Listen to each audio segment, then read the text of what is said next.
In addition to PERT, one of the big things that the Project Management Institute recommends is the critical path method, CPM.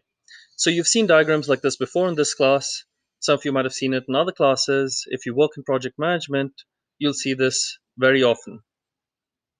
So now in this case, what this diagram means is that some activities need to be done before others, but some other activities can be done in parallel. So typically, a project like yours will involve like 100 different activities. These are taken from the level 3 of the work breakdown structure. But this is a very oversimplified and unrealistic example for just to understand what the CPM is. So in this case, let's say it's a database software, you have to make a decision between Zoho, NAC, and Caspio.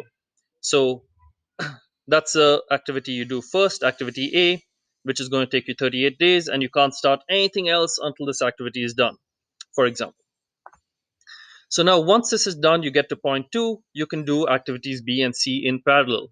One is installing the software, and the other one is the data entry. So now once activity B is done, you can train the users on the software. Once activity C, the data entry, is done, you can test it. Once both activity D and E are done, then your project is over. So these two, B and D, can be done side by side with C and E, which brings us to the critical path. So how long will this project take? So if you look at activity A, 38 days, that's a given. Now, at this point, point 2, you can either look at paths BD or path CE. So now, after this 38 days, if you install the software, that'll take you to 40 days. And then training the users, that'll take you up to day 56. Does this mean that this project is going to take 56 days to complete?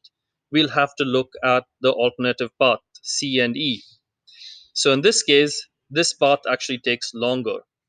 So activity A, 38 days, plus activity C, 20 days, will bring us up to 58 days, plus testing, which is another 13 days, will be 58 plus 13, which is 71 days. So that's actually how long the project is going to take. It's going to take 71 days to complete, because C and E is going to take us longer than B and D. So therefore, a project manager will actually have to monitor the critical path, which is activity C and E, which is going to define the length of the project. If either activity A, C, or E take longer than what your estimate is, the project deadline is going to slip. However, if activity B or activity D takes a little longer, that won't matter too much because we have all this extra time. So that brings us to the concept of slack.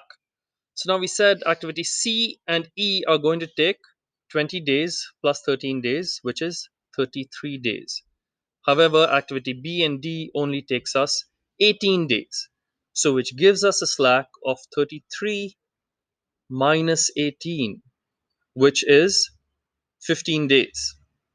So we have 15 days slack between activity B and D, which means that if activity B takes 15 days longer or activity D takes 15 days longer, the project deadline still won't be impacted.